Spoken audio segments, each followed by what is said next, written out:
Californie. Pendant ce temps, le domaine Laffitte est repris par le baron Eric en 1974. Lui aussi s'ouvre à l'étranger avec l'acquisition de vignes en Argentine, au Chili et au Portugal. Si la rivalité persiste entre les deux domaines, elle reste amicale et l'émulation est bénéfique. Dans chaque vignoble, l'équipe est déterminée à faire mieux que ceux d'en face. Et cela a dû concourir à maintenir la bonne qualité de leur vin. Mais les Rothschild ne sont pas seulement des producteurs de vin, ils restent des banquiers. Dans les branches de Londres et Paris, ils s'efforcent de perpétuer la tradition familiale en influençant leur époque.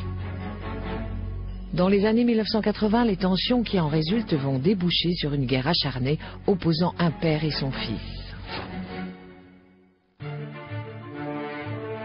Depuis maintenant plus de 2 siècles, le nom des Rothschild est associé à la banque et à la finance internationale, mais aussi au monde du vin, de l'art et de la philanthropie. Pourtant, dans les années 1950, la réussite de la famille dans le monde des affaires semble compromise. Toujours sous le coup de la Seconde Guerre, les banques de Londres et Paris sont sur le déclin et se contentent de gérer des comptes personnels et de s'occuper de riches clients.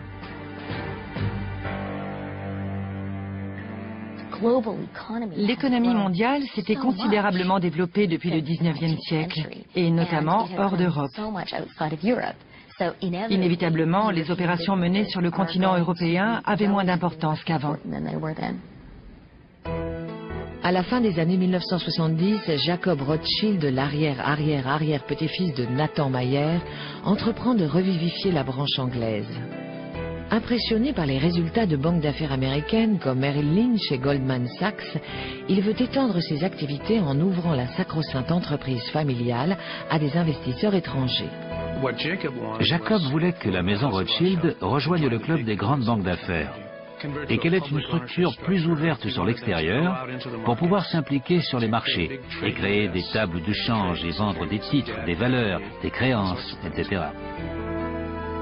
Mais Evelyn, son cousin et rival pour la succession, défend une voie plus progressive et prudente. Il veut que la banque reste une entreprise réservée à l'élite.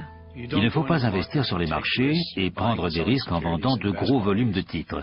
On ne risque pas son argent sur ce type de transaction. Il faut maintenir ses capitaux au niveau minimal sans les mettre en jeu et au contraire, vendre très cher ses conseils aux autres. C'est la vision d'Evelyn qui finit par l'emporter et Jacob perd sa bataille pour le contrôle de l'entreprise familiale. Mais la surprise vient du père de Jacob, Victor, qui soutient son neveu Evelyn contre son propre fils. Cette lutte de pouvoir divise la famille. C'est le premier grand conflit depuis la création de la banque au XVIIIe siècle. Jacob claque la porte en emportant ses clients et fonde Rothschild Investment Trust. Jacob en a fait un établissement de grande envergure qui investissait dans toutes sortes de choses et ça a très bien marché.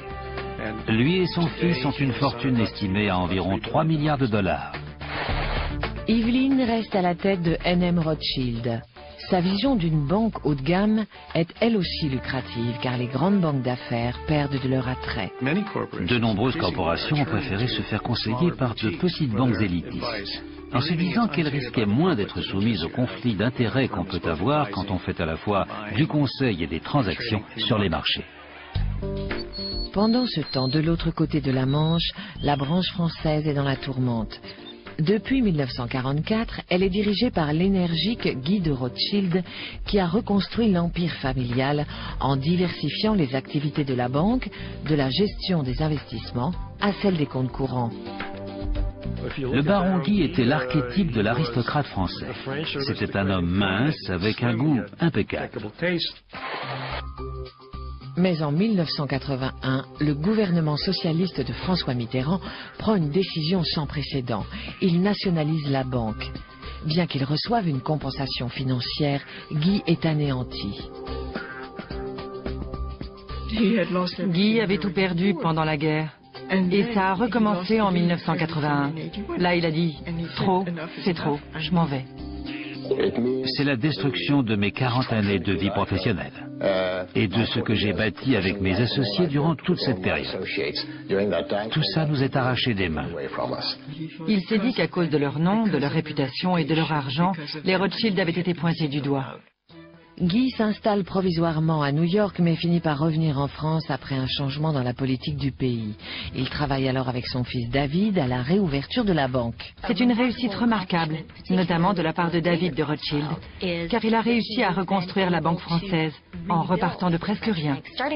Ils n'avaient même pas le droit d'utiliser leur nom, même s'ils avaient toujours leur réputation et leurs relations, ce qui les a forcément aidés. Dans les années 1990, il devient évident que les branches concurrentes de France et de Grande-Bretagne vont devoir unir leurs forces si elles veulent survivre dans le monde sans pitié de la finance.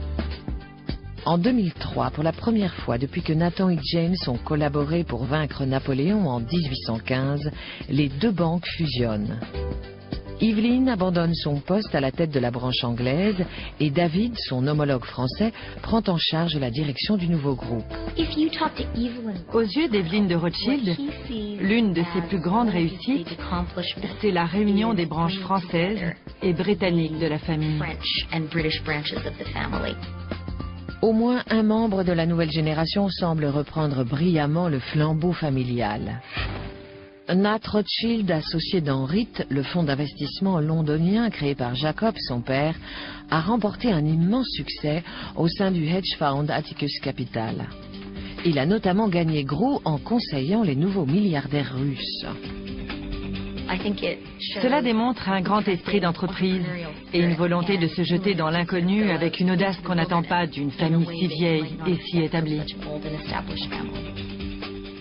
Nat a également hérité du goût des Rothschild pour la grande vie. C'est un passionné de ski et de belles femmes comme l'actrice Nathalie Portman.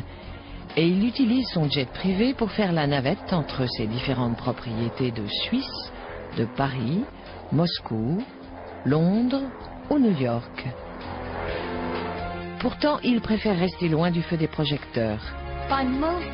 Clairement, Nat Rothschild a une attitude très ambivalente vis-à-vis de la notoriété et peut-être de son nom de famille. Bien sûr, d'un côté, les relations familiales l'ont beaucoup aidé. Mais je pense qu'être un Rothschild, c'est aussi un fardeau. Il faut se montrer à la hauteur de ce nom et on doit se demander comment, en tant qu'individu, on peut laisser sa trace personnelle dans l'histoire familiale. Que ce soit ou non un poids, c'est un héritage impressionnant et unique. Il est frappant de voir une famille de banquiers se perpétuer sur 6 ou 7 générations. Toutes les anciennes grandes banques commerciales, sans exception, ont fait faillite ou ont été rachetées et absorbées par les banques d'affaires. Ce qui me fascine le plus chez les Rothschild, ce n'est pas tant leur immense fortune ou leurs opérations financières que leur intelligence et leur talent immense qui se manifeste génération après génération. Ce qui est le plus remarquable, c'est qu'au bout de 2 siècles, les Rothschild sont toujours influents sur la scène internationale et que leur expertise est toujours recherchée. Avec les marchés financiers extrêmement sophistiqués que nous avons aujourd'hui, avoir les conseils d'un Rothschild, c'est très